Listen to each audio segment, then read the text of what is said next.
Zum 11. Mal seid ihr da, der Dreigestirn, im Pfingstreff. Es ist ein besonderer Ort hier, wo Menschen sich treffen und sich wohlfühlen können. Die arm sind, die nichts in der Tasche haben, die einfach ein großes Herz in der Brust haben. Und dort zur Würde zu Barsch.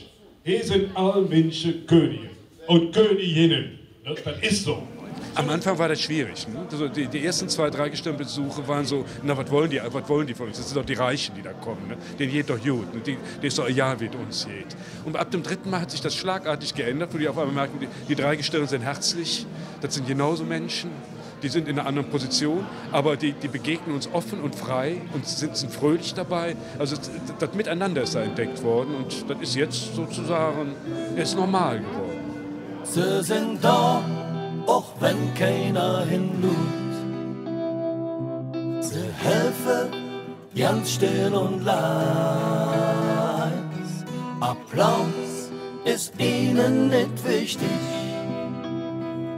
Sie helfen auch wenn kaum einer weiß. Sie sind da, wenn es drauf ankommt. Sie brauchen dafür keine Vertrag. Manchmal jedet dann auch im Leben, manchmal nur im Liegen danach.